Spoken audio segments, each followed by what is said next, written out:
যেটো নিউজ ওলাইছে এইটো একেবাৰে ভিত্তিহীন। তাৰমানে ইতিমধ্যে এই নিউজটো এই দুটা সমাজৰ তিনিটা চাৰিটা মানুহ মোৰ লগত মুঠতে প্ৰায় 8 মাহ ধৰি আমাৰ মাননীয় জিলা উপায়ুক্তৰ তাতে বহুত কমপ্লেইন, DC ছাৰৰ তাতে কমপ্লেইন, ইফালে আপোনাৰ BO ছাৰৰ তাতে কমপ্লেইন, ইফালে মোক মুঠতে ইফালে RTI পৰ্যন্ত মোৰ নামত কৰিছে। কিন্তু একেবাৰে ভিত্তিহীন। সমাজৰ মানুহক আপোনালোকে সুধিব পাৰে, ইয়াতে মুখীয়াল মানুহ তেওঁলোকে নহয়, আৰু দুজন আৰু গাঁৱৰ মানুহ গোটেইখিনি আছে।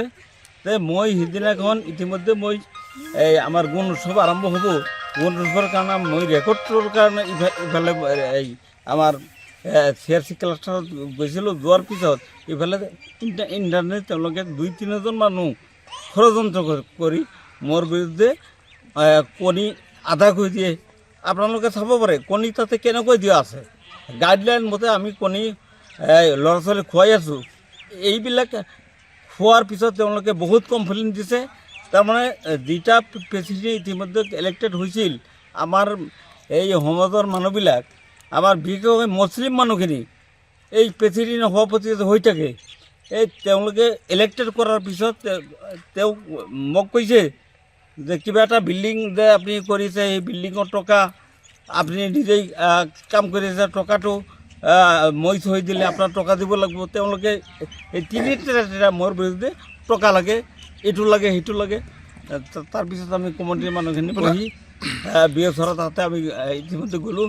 ছাৰে ক'লে যে আপোনালোক সমাজৰ মানুহ বহি তেওঁক ইতিমধ্যে অনাস্থা কৰি নতুনকৈ এখন সভাপতি কৰি আমি বিল্ডিঙৰ কামটো কৰক।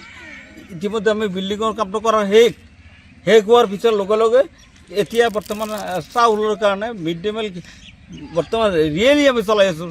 যিটো চৰকাৰী হিচাপে যিটো আইন দিছে, সেই মতে আমি চলাই আছোঁ। কিন্তু মিড ডে মিল বৰ্তমান তেওঁলোকে আহি কৈ আছে। আপুনি ক'ব খোজে যে আপোনাক পৰিকল্পিতভাৱে মোক মানে বিশেষকৈ এই 3-4টা সমাজৰ মানুহ অফিচৰ পৰা মোক বহুত ফচাবৰ কাৰণে চেষ্টা কৰিছে, কিন্তু ফচাব পৰা নাই। অফিচাৰে কৈছে নাই আপুনিতো ঠিকে চলাই আছে স্কুল। আপোনাৰ দাবী কি থাকিব?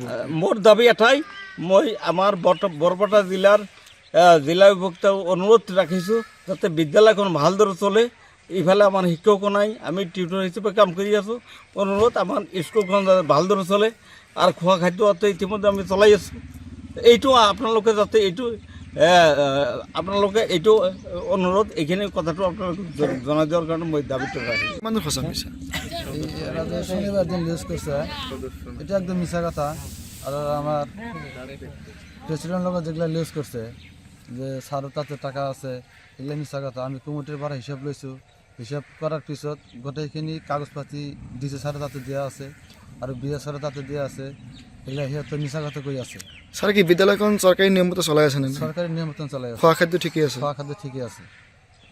আর হিসাবের যেটা কথা কইছে যে সারের তাতে টাকা আছে 1 লাখ আর পিছত তুলেছে 2 লাখ। যে সারে টাকা উঠাইছে, কামখিনি করেছে, ঘরটা ক্লিয়ার করেছে পরের প্রেসিডেন্টের দ্বারা। তেওঁলোকে আচলতে কিহৰ কাৰণে বাৰে বাৰে কমপ্লেইন সিহঁতে কৰে? মানে ইলেকশন খেলায় প্রেসিডেন্ট হয়েছিল, সিহঁতে পয়সা উঠাবা গেলে সারে তাতে 20,000 টাকা ডিমান্ড করে। 20,000 টাকা লাগবে, সই করিম নহলে সই নকৰোঁ। তাৰপিছত আমি আৰু গাঁৱৰ 3টা মুখিয়াল মানুহ পঠাই দিছিলোঁ তাতে। দিয়াৰ পিছত সিহঁতে কৈছে যে যদি টকা লাগে তাৰ ওচৰত মই শুনিম, শুনাৰ পিছত তোমালোকে কি ক'ব লাগে মই কৈ দিম। সভাপতিজনৰ নাম কি? বৰ্তমান প্ৰেসিডেন্ট মিয়া মানুষটাৰ নাম কি? বৰ্তমানে প্ৰেসিডেন্ট হল মমতাজ বেগম। আগৰ সভাপতি কোন আছিল? আগৰ সভাপতি আছিল জুলাস আলী। তেখেতে এনেকুৱা কৰি আছে? আগৰ প্ৰেসিডেন্টও এনেকা কৰি আছে যে মোক বাদ দিছে মই নাজানো। কিন্তু ইয়াৰ মাত্ৰ আগত কেসও কৰেছিল এই প্ৰেসিডেন্টজনে, কিবা একটা কেলেংকাৰিত কেস কৰে। তাৰমানে কি আপোনালোকৰ মতে ছাৰৰ কোনো মানে ঠিকমতে বিদ্যালয়খন ঠিকমতে চলাই আছে? ছাৰেৰ কামখিনি ঠিকই আছে, মানে প্ৰেসিডেন্ট ভাল নহয়। ছাৰক ফচোৱাৰ কাৰণে এনেকুৱা কৰি আছে? ফচাবৰ কাৰণে এনেকা কৰি আছে। অসমৰ সংবাদ জগতখনৰ বাবে এক সুখবৰ। নৰূপ নহাজেৰে প্ৰায় 30 বছৰীয়া অভিজ্ঞতাপুষ্ট সাপ্তাহিক কবচ পুনৰ এবাৰ ৰাজ্যৰ মাজলৈ।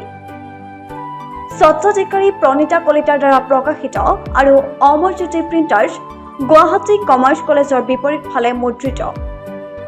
আমাৰ ঠিকনা মুখ্য কাৰ্যালয় অসম ফৰেষ্ট স্কুল, হৰি মন্দিৰ পথ, গুৱাহাটী, আৰু অস্থায়ী কাৰ্যালয় কলিতা মাৰ্কেট, বিজয়নগৰ, কামৰূপ, অসম।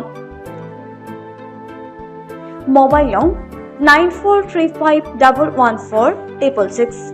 আৰু 7002472813 মেইল ID prabhatiahom@gmail.com